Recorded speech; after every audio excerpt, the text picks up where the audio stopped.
Bismillahirrahmanirrahim. Donc nous continuons.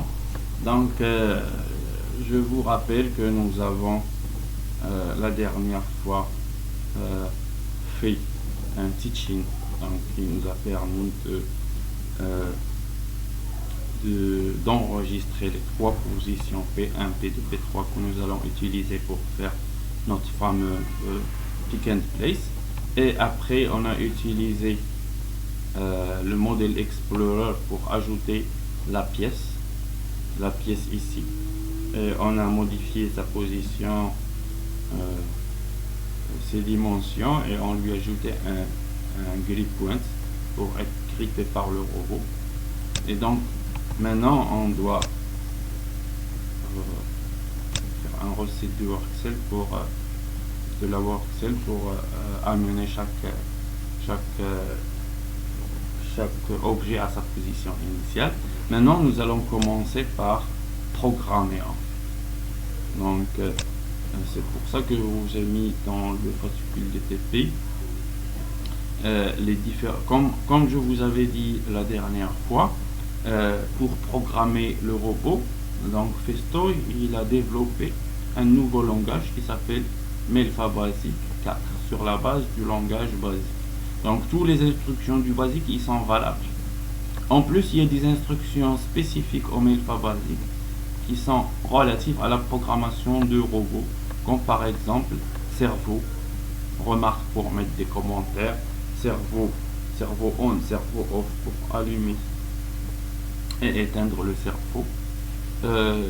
Il y a la fameuse instruction move, donc qui permet de se déplacer en fait.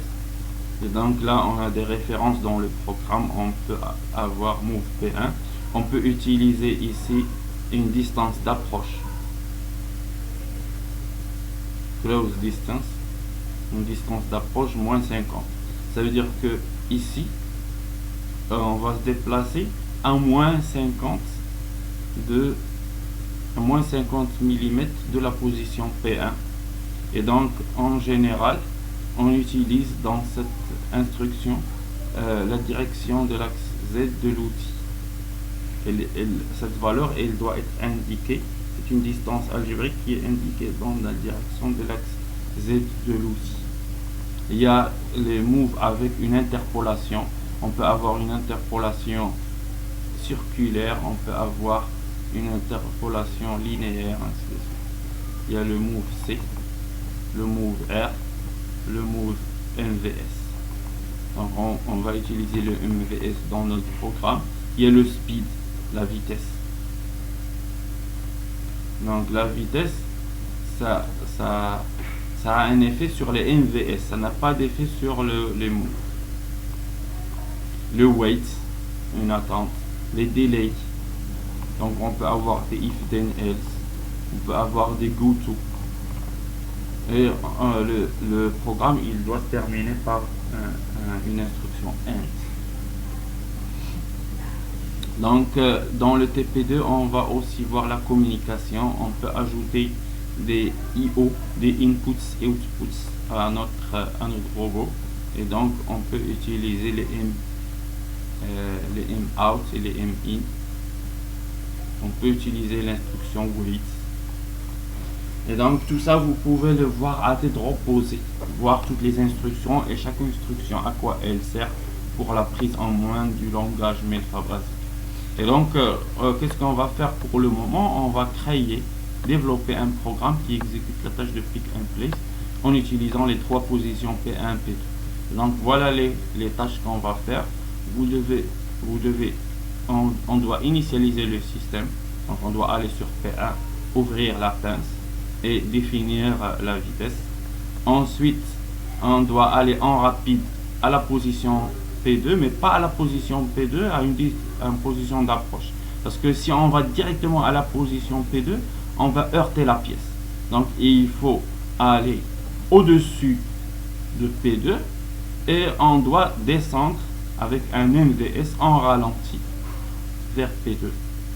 Après on doit saisir la pièce. Après on va remonter en ralenti pour dégager la pièce de son logement Après, on doit aller vers P1 parce que comme on a vu, la bête noire des programmes en robotique, c'est les collisions. Donc c'est pour ça qu'on va aller toujours à la position P1 qui est un petit peu dégagée. On va aller à la position P3 avec une distance d'approche, ainsi de suite. Donc c'est ce qu'on va essayer de faire ici. Et donc comme on a dit, on doit initialiser le système. Et pour initialiser le système, on doit définir, aller à la position P1, move P1.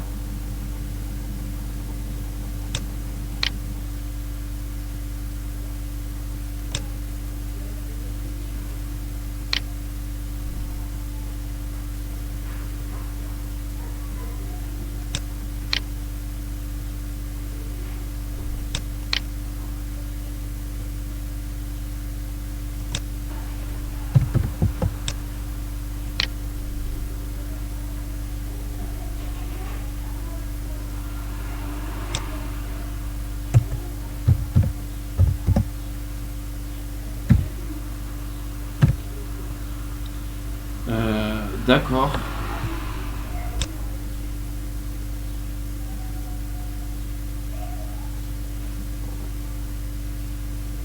Et donc, qu'est-ce qu'il faut faire d'autre?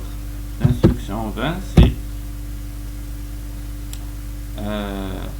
ouvrir la pince. Parce que si on va la pince fermée, donc on va heurter la pièce. Donc la pièce, elle doit être ouverte au niveau de l'initialisation. Donc open hand. H open hein? Donc pourquoi on met un 1? Parce que comme on a dit, donc le robot il peut avoir plusieurs pinces, et puisque notre robot n'a pas de changeur de pince, il va avoir une seule pince. Donc on va mettre H open 1 et H close 1. 30, donc on va définir le délai. On va définir le speed.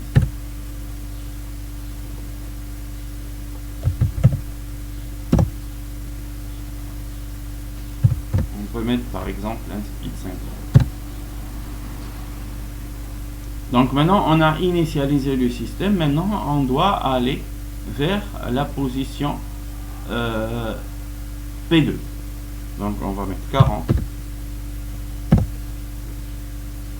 move P2.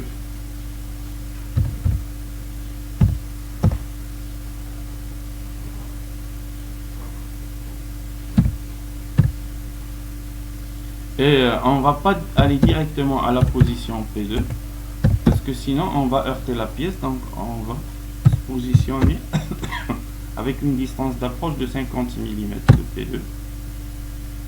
Après, qu'est-ce qu'on va faire?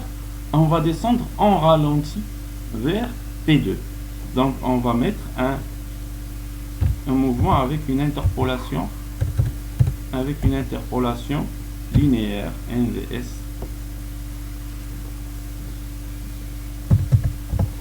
P2. Donc après on va pouvoir renuméroter. Donc on peut ne pas se casser la tête avec la numérotation pour le moment.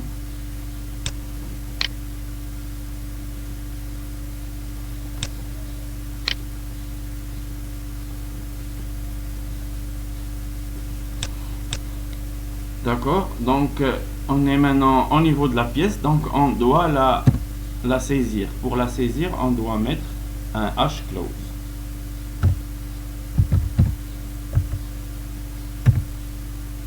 Comme hand close.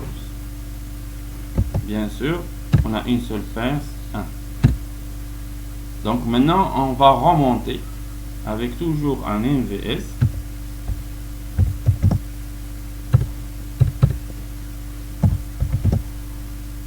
Vers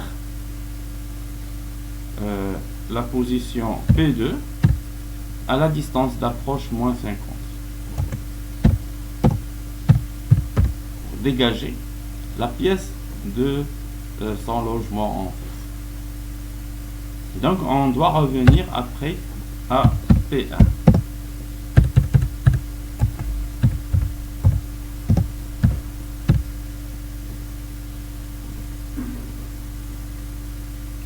Bon, maintenant on a terminé le pick. Donc on va faire la même chose pour le place. On va renuméroter. Donc pour avoir un programme plus lisible, on va mettre des commentaires. Initialisation. Après, quand on a fait l'initialisation, on va faire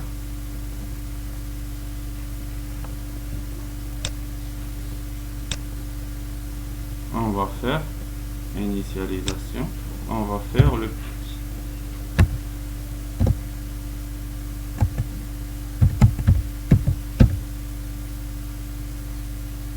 Après, quand on a fait le pic, on peut faire le place.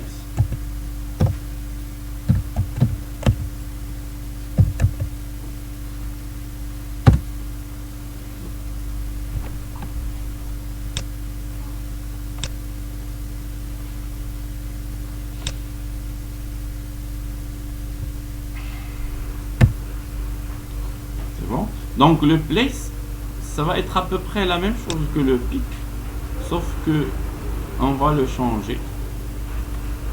On va mettre un copy paste.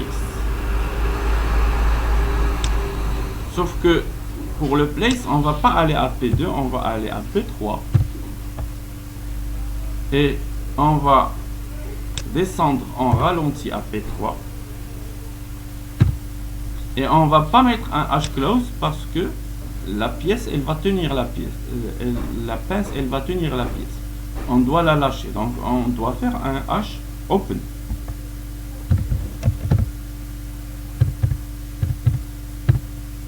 Et donc, après, quand on a lâché la pièce, on doit dégager la pince de la pièce. Et on doit revenir à la position P1. Et après, on va terminer notre programme en tapant l'instruction int. Maintenant, quand on a terminé, donc on peut renuméroter toutes les instructions et on va les vérifier. On a une initialisation, on va aller à P1, hopen, speed 50. Donc cette vitesse, elle va être valable pour toutes les MVS qui vont venir après. Toutes les MVS, ils vont se faire à cette speed. Maintenant, donc, on peut compiler.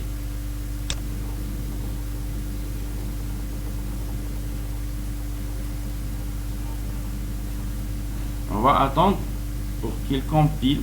Lorsqu'il va terminer la compilation, il va nous donner s'il y a des erreurs. Il va nous les afficher dans la partie message.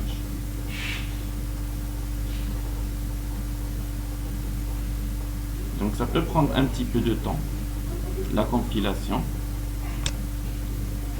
Donc on a terminé, normalement on a terminé le TP. Il suffit maintenant d'exécuter. Donc dans la fenêtre message, tous les modules du système, modules du programme, les listes de position ainsi que les erreurs sont affichées. Après, s'il n'y a pas d'erreur, on va exécuter le programme. Donc 0 erreur, 0 warning, ça veut dire qu'il n'y a pas d'erreur, donc on peut exécuter le programme. Donc il y a plusieurs manières d'exécuter le programme, ou bien on l'exécute comme ça avec un start. Et donc en général, au début, c'est pas conseillé de démarrer le programme parce qu'il peut contenir des bugs. Donc on doit faire un débugage. Le débugage, c'est le fait d'aller pas à pas. Next step. Move P1. Il est déjà en P1, il va rien faire. H open, il est déjà open, il va rien faire. Après, c'est le speed. Après, il va aller à P2, moins 50. Donc, c'est ça l'instruction P2 moins 50. Ça veut dire qu'il y a une distance d'approche, comme vous avez vu. Il n'est pas allé directement à P2. Et il y a une distance d'approche de 50 mm entre P2 et la pince, entre la pièce et la pince du robot. Après, quand on fait MVS P2, il va aller à la position P2. Il va faire le close hand. il va remonter à P2-50, il va revenir à P1. Maintenant, il va faire le place. Il va aller à P3, descendre en ralenti au niveau du P3, il va lâcher la pièce, il va remonter pour dégager la pince de la pièce et il va revenir à P1. Donc là, donc on a terminé le ETP, on a compilé le programme et on l'a exécuté. Donc en général, un robot, donc ce programme il est très simple. En général, il y a des programmes plus complexes au niveau des robots. Et au niveau des robots, il y a des entrées-sorties. Donc c'est pour ça que on a au niveau quand on a utilisé le wizard, on a ajouté une interface d'entrée-sortie. Ça veut dire qu'on doit ajouter au robot des capteurs et des actionneurs. Et donc dans le programme, on va faire des in et des in-out. C'est l'objet du TP numéro 2 qu'on va voir dans la suite. Je vous remercie pour votre attention et au prochain TP.